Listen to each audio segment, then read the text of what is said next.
Oke, halo teman-teman semua. Bagaimana kabar kalian? Semoga sehat selalu ya. Selamat datang di channel kita, Sobat Katelo Saham. Sudah lama kita itu tidak update video lagi, tidak analisa abal-abal lagi. Ya karena saya lagi sedikit fokus di dunia nyata. Oke. Insya Allah kali ini kita akan membahas sekitar 10 emiten terlebih dahulu untuk pembukaan analisa abal-abal weekend kali ini. Untuk analisa tanggal berapa besok? 8 ya, 8 sampai 12 berarti. Oke. Yang pertama itu ada BP, dia netral saja di harga 80. Untuk BP sebentar.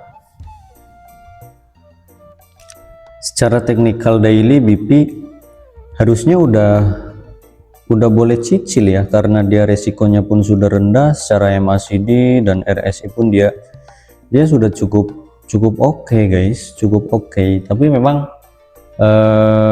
sebaiknya BP ini sideways dulu ya, karena dia setelah mengalami penurunan yang cukup dahsyat ya, cukup dahsyat dari harga 100 sampai ke 80-an lagi. Itu lumayan dalam, dan bagusnya untuk BP ini sideways dulu. Nah, ini area sidewaysnya itu dari 80 sampai 75, itu area sidewaysnya BP. 75 77 itu nggak boleh dijebol ya. Kalau 75 77 nya jebol ya potensi bablas dulu secara teknikal daily. Kalau kita melihat dari teknikal weekly, dia pun tertahan di support ya. Dia punya support di 80, punya support kedua di 75, 77, 73. Itu adalah support yang tidak boleh ditembus oleh BP. Kalau kita melihat dari polanya BP memang cukup ngeri ya. Cukup ngeri ya kan. Tapi ini bagus. Ini bagus. Dia punya kesempatan untuk balik lagi dan terbang lebih tinggi. Itu. Untuk balik lagi naik ke atas. Tapi waktunya nggak mungkin cepet ya, pasti dia butuh akumulasi dulu, butuh sideways dulu ya. Buat kalian teman-teman yang memang suka BP atau punya kesabaran yang cukup tinggi ya, silahkan cicil BP di harga 80 sampai 75. SL boleh di 73 dulu ya, SL boleh di 73. Kalau kita lihat dari MACD dan RSI nya BP ya, ini sudah terlihat low risk atau resikonya itu udah rendah ya. Boleh untuk BP silahkan cicil saja. Lanjut ada CBRE, ini cukup epic ya, cukup ikonik dan lumayan ramai beberapa hari ini karena retail banyak yang FOMO terhadap si 13 juta itu, FOMO terhadap 13 juta orang itulah ya. Nggak perlu saya sebutkan, insya Allah singkatannya itu adalah gitu. Untuk CBRS secara teknikal daily dia masih ketahan ya, dia masih punya support di 12.30 itu garis support terdekatnya CBRE. Kalau dia jebol 12.30 maka potensi ke 1100, 1160, 1150, bahkan sampai 1050-an. Balik 1000 lagi bisa nggak Om? Bisa kalau memang dia jebol. Kalau memang dia jebol si 1160, 1150, bisa ke 1000 lagi. Oke.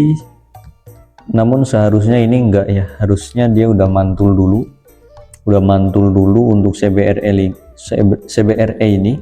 Kalau kita lihat dari MACD dan RSI pun memang ada potensi pembalikan arah, tapi tinggal kita lihat si bandarnya minggu besok, dia mau lanjut turun atau mau balik arah gitu. Paling begini guys, ini kalau kita lihat dari weekly memang cukup ngeri ya, potensi turunnya bisa dalam, ini bisa ke 1000 nutup gap karena dia punya gap di 1000 ya, mohon maaf, punya gap dia di 1050 lah ya, anggap aja 1050 ini, mohon maaf bentar, wait kita bikin garis dulu. Wis gitu aja lah, 1050 sampai harga 1000. Oke. Susahnya ini bikin garis, gusti. Masya Allah, wis anggap wae 1000 lah, angel temen wa.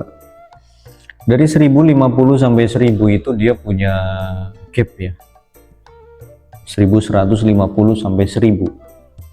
Nah buat kalian yang masih coba berani di CBRE, ya kalian harus berwaspada, harus berhati-hati karena dia punya gap, dan yang namanya gap itu bagusnya ditutup. Yang namanya gap itu bagusnya ditutup. Gambarannya seperti kalian punya celana tapi bolong. Ya, punya celana tapi bolong kan harusnya dijahit biar pantas. Nah ini juga berlaku di saham. Kalau ada yang bolong seperti ini, ya harusnya dijahit, harusnya ditutup biar bagus gitu. Dia punya dua gap ya. Gap yang kedua ini di 400-an sampai 350. Apakah bisa balik ke sana Om? Suatu saat pasti akan ke sana lagi. Suatu saat, tapi kapan? Ya entahlah itu. Terserah bandari. Kalau nggak ditutup gimana Om? Ya nggak apa-apa juga. Gitu. Kalau kita lihat dari MACD dan RSI-nya CBRS secara technical weekly memang cukup mengerikan ya, harus berhati-hati. Kalau kita lihat dari technical daily, dia ada potensi pembalikan arah, ada potensi turun juga. Jadi ini 50-50 antara naik dan turun. Kalau kalian memang masih mau mencoba di CBRE, saya beri planning dari 1260 sampai 1230 area beli. Saya ulangi, 1260 sampai 1230 area beli CBRE. SL kalau dia closing di bawah 1230. Oke?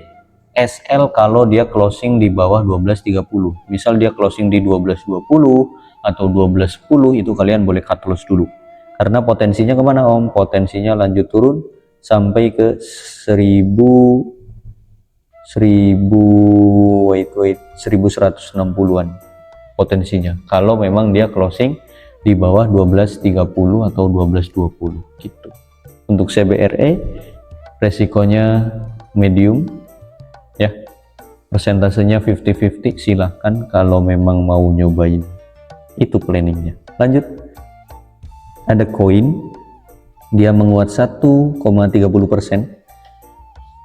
di harga 3120. Untuk koin ini saya nggak pernah beli ya, seumur hidup nggak akan pernah membeli koin karena ini kan kripto dan saya orang yang anti kripto. Mohon maaf ya buat player kripto, saya nggak ada niatan nyinggung kalian. Oke, kita cek saja koin secara technical daily cukup menarik ya. MACD oke, RSI pun oke, dia punya potensi lanjut naik kembali dengan target kenaikan terdekat ke 3450 atau 3500 untuk targetnya si koin. Apakah boleh beli Om? Di harga sekarang memang agak telat ya. Harusnya kalian beli itu di sini, harusnya beli di bawah 3000-an. Waktu di 2700, 2600 itu kalian cicil beli. Kenapa udah naik begini kalian baru mau beli? Itu yang cukup disayangkan. Kalau saya pribadi lebih baik kalian nunggu koreksi dulu. Barangkali aja hari Senin besok dia koreksi. Barangkali, ya kan? Ya siapa yang tahu? Siapa yang tahu? Syukur-syukur dia koreksi sampai mana Om? Sampai 3000-an dah. Gitu. Syukur-syukur koreksi sampai 3000-an ya, kalian beli deket-deket 3000 nggak apa-apa. Kalau kalian dapat harga di bawah 3000 itu lebih bagus, asli. Ini lebih bagus ya. Secara technical daily dia menarik, dia masih punya target ke 3600, 3500. Kalau dia break 3500 potensinya ke 3700, 800 sampai 4000 bisa ke 4000 bisa.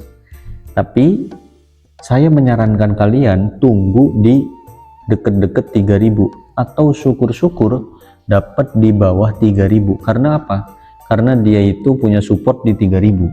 Kalau 3000-nya jebol, potensi lanjut turun dulu. Nah, ini bisa kalian manfaatkan untuk beli ya. Hanya memberi analisa, saya nggak beli ya. Kalau dari MACD dan RSI-nya cukup menarik. Jadi buat kalian yang mau nyoba nyicil koin, silahkan tunggu deket-deket 3000 ya, misal 3050 atau 3000 atau tunggu di bawah 3000 sampai 2600 lah, itu aman.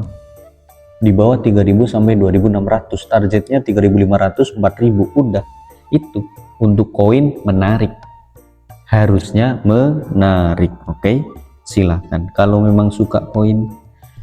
Lanjut ada DOH, dia menguat 1,42% di harga 142 untuk DOH ya. DOH pun menarik guys. Wah, 2 minggu ini kita nggak bikin video, ternyata banyak sekali yang terlewatkan ya. Ini menarik, sejujurnya ini menarik. DOH secara MACD dan RSI dia cukup oke ya. DOH technical daily-nya boleh dicicil-cicil ini DOH ya. Ini 75 bahkan 80% menarik untuk DOH ini. Kalian boleh nyicil beli DOH. Saya kasih plan ya. Dari 142 sampai 137 itu area belinya DOH. 142 sampai 137 area belinya DOH. Atau mau nunggu di 140 silahkan, bebas, yang jelas DOH ini menarik. 140 sampai 137 area beli. SL kalau dia closing di bawah 137. SL kalau dia closing di bawah 137. Misal dia closing di 135 atau 134, kalian boleh cut loss dulu. Semoga aja dia ketahan ya, ketahan di 137 sampai 135. Itu support dia. Support dia 137 sampai 135. Jadi kalian boleh nyicil sampai harga 137 sampai 135. SL kalau memang dia closing di bawah itu. Ya. Itu targetnya DOH, targetnya itu 150 sampai 153 target 1. Kalau memang dia break garis biru ini, potensi ke 160, itu cukup menarik. Tapi ya mungkin gak akan 1, 2 hari, 3 hari langsung meledak, enggak ya, bisa jadi 1 minggu kemudian atau 2 minggu kemudian. Yang jelas DOH ini cukup menarik dan boleh dipantau untuk scalpingan. Silakan untuk DOH seperti itu ya, boleh. Lanjut ada DSFI, dia netral aja di harga 86. Oke, DSFI ini gorengan ya, jelas-jelas gorengan. Secara teknikal weekly dia masih belum menarik ya kalau dari weekly, tapi terlihat dia masih sideways di sini. Oke, shred oke. Sideways dia, MACD dan RSI memang kurang bagus ya. Kita cek dari technical daily aja. Technical daily cukup oke. Ini waktunya akumulasi. Kalian kalau suka DSFI boleh kalian akumulasi di sini. Ya. Dari harga 86 sampai 83 nih garis merah. 86 sampai 83 area belinya DSFI. SL kalau dia closing di bawah 83. SL boleh di 81, 80 itu boleh untuk cut loss ya. Secara MACD dan RSI dia cukup menarik, ada potensi dia meledak. Ada waktunya dia meledak.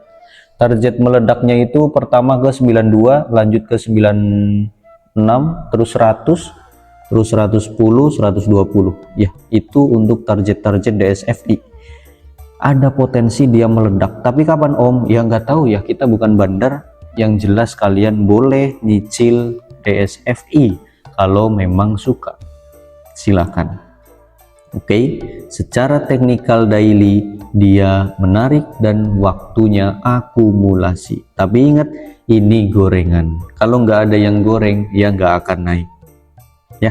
Harus sabar, full sabar, sangat sabar. Nggak boleh sabarnya setengah-setengah. Kalau orang-orang atau teman-teman yang sabarnya masih tipis tisu dibagi 7, ya jangan coba-coba beli DSFI karena akan sangat lama gitu. Lanjut ada MTEK, dia menguat 8% di harga 1275. Untuk MTEK ini cukup keren juga pergerakannya ya, cukup gila. Dari harga 400-an ini sampai 1400, itu luar biasa. Sampai 1600 kan ngeri ya.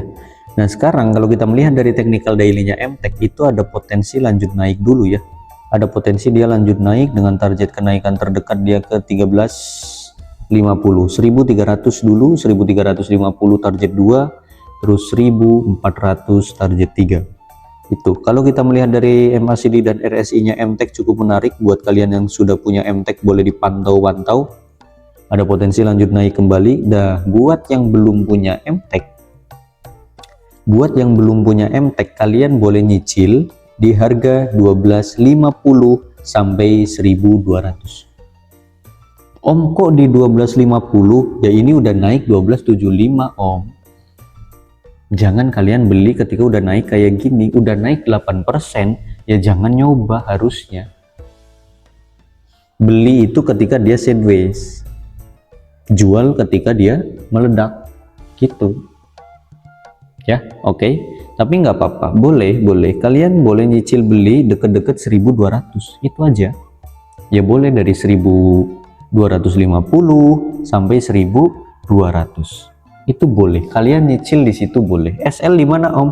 SL di 1.100, itu aja. 1.100 SL.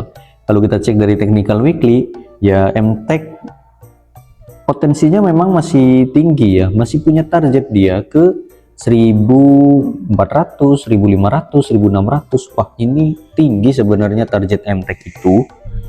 Cuma ya mungkin nggak akan secepat itu ya. Kalau kita lihat dari teknikal bulanan pun, wah targetnya jauh, ini masih jauh ya kan. 2000 target 2000, tapi kalian nyicilnya dari 1.250 sampai 1.200. Itu sih untuk MTech. Silahkan lanjut. Ada Inet, dia menguat 2,56% di harga 320. Untuk Inet ini emiten yang keren juga. Untuk Inet ini secara technical daily ya, dia nggak akan beda jauh seperti itu ya, seperti Dow. Dia cukup menarik juga untuk Inet ini. Secara MACD dan RSI pun masih oke, tapi cukup beresiko untuk Inet ya, tidak seperti Dow yang tadi masih di bawah. Untuk Inet ini cenderung sudah naik ya. Untuk Inet ini cenderung high risk, jadi resikonya cukup tinggi, walaupun memang dia masih punya potensi kenaikan. Tapi saya tidak menyarankan untuk membeli karena dia potensi turunnya bisa dalam, bisa dari 320 ambles sampai 280 lagi pun bisa, atau bahkan ke 270, 260 pun bisa. Ya buat kalian yang belum punya Inet, saya tidak menyarankan untuk membeli. Ini arahan buat kalian yang sudah punya Inet. Boleh dicicil-cicil TP ya, boleh dicicil-cicil TP atau pasang trailing stop di 310. Pasang trailing stop di 310. Kalau kita lihat dari technical weekly, memang potensinya ke 344, 350. Apabila dia break garis hitam 344, 350, potensinya meledak sampai 400. Tapi ingat, nggak akan secepat itu. Perlu proses ya untuk sukses, karena sukses suka proses. Itu sih untuk Inet. Mending lebih baik kalian tunggu di bawah 300, di 280 sampai 260. Itu area beli yang ideal untuk Inet. Silahkan lanjut. Ada MPPA, dia terkoreksi 1,67% di harga 59. Oke, MPPA kita sempat merekomendasikan MPPA dan dia jebol cut loss ya, jebol SL. Kita udah memberikan plan juga. Hey MPPA SL, saya pun udah minta maaf, tapi kenapa masih di hold saja? Om, kan semua saham ada waktunya naik. Memang ada waktunya naik, tapi lama kan jadinya, ngedepnya lama kan. Itulah pentingnya SL. Makanya ketika kita trading itu wajib punya planning, wajib hukumnya, wajib punya planning SL, wajib punya planning TP. Biar apa? Biar ketika dia udah kena SL, kalian cut loss, bukan malah hold, bukan malah nambah muatan. Itu akhirnya apa? Minus 30% itu berawal dari minus 3% yang tidak di cut loss. Hati-hati. minus 30%, itu pun berawal dari minus 5% yang nggak di cut loss. Hati-hati. Dan ini gimana Om kondisinya? Untuk MPPA patah, teknikalnya pun patah. Kita punya support, kita ngasih support itu di 60.61, dia patah. Kita ngasih SL di 63, insya Allah kita ngasih SL itu di 63 pun dipatahkan. Ya, kita membuat rekomendasi dengan harapan dia itu setelah nyentuh support dia mantul. Ternyata enggak, setelah nyentuh support dia lanjut turun gitu ya kan. Kadang kita itu nangkep pisau jatuh, dikiranya udah jatuh, ternyata bisa makin jatuh begitu. Untuk MPPA gimana Om? Lanjut target penurunan ke 57. Nah ini 57 adalah garis support terakhirnya MPPA, tidak boleh dijebol. Kalau kok 57 nya jebol, potensi tidur nyenyak di 50. Hati-hati, semoga aja dia mantul di 57. Buat kalian yang mau AVD MPPA, silakan AVD di 59 sampai 57 dengan harapan dia nggak jebol 57. Kalau memang jebol 57 ya boleh cut loss dulu Om. Kalau cut loss dalam ya udah hold aja, kalau di bawah tidur hold aja. Suatu saat akan naik lagi ketika IHSG sudah nyentuh 36.000. Santai. Saya pun punya kaki AC, saya punya kaki di harga 128, di bawah tidur setengah tahun di 50. Enjoy. Itu kaki bro, yang ownernya udah nggak tahu kemana. Ownernya udah beli Lamborghini kayaknya itu dari hasil IPO. Saya hold setengah tahun, sekarang sudah hidup, alhamdulillah kakinya udah nggak lumpuh lagi. Nah gimana Om kalau udah kayak gitu? Ya udah kalian biarkan saja, karena sudah terlanjur terjun ya kan, basahin aja sekalian. Udah, suatu saat akan naik ketika IHSG udah 36.000. Santai. Berapa tahun lagi berarti Om? Ya paling 5 tahun lagi, nggak nyampe lah, 3 tahun mungkin udah 36.000. Bismillah. Itu untuk MPPA turut berduka cita holdernya. Lanjut ada naik, dia menguat 0,85% di harga 119. Cukup lama ini video pertama, mohon maaf ya, mohon maaf. Lanjut untuk naik ini menarik ya, saya ucapkan menarik.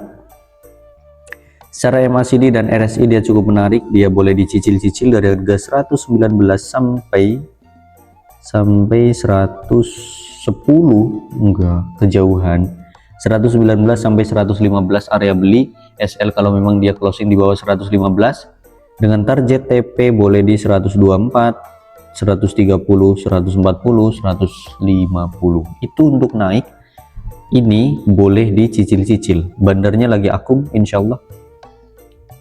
Kalau sudah waktunya naik meledak dia ke 150-an lagi, bisa, semoga aja ya. Jadi buat kalian yang mau nyoba naik swing ya, ini untuk swing boleh, ini untuk swing boleh, dan resikonya sangat-sangat rendah. Saya ulangi, resikonya sangat-sangat rendah di naik. Kalian boleh nyicil dari harga 119 sampai 115 area beli. SL boleh di bawah 115, di 112 atau 111 itu area SL, dengan target kenaikan terdekat dia ke 124. Apabila dia break 124 lanjut 130, 135, 40, 45, 150. Itu target-targetnya naik, semoga saja terrealisasikan. Oke, kalau kita lihat dari technical daily, MACD dan RSI nya menarik dan resikonya rendah, boleh dicoba. Lanjut ada Toba yang terakhir, dia menguat 1,83% di harga 830. Oke, Toba ya. Ya Allah, Toba secara technical daily dia ada potensi, ya, ada potensi dan resikonya cukup rendah. Kalau kita lihat dari technical daily, MACD potensi, RSI pun cukup oke. Buat kalian yang belum punya barang, kalau mau nyicil Toba boleh di harga 830 sampai 800 area beli. 830 sampai 800 area beli. SL kalau dia jebol 800 atau SL kalau dia closing di bawah 800 boleh.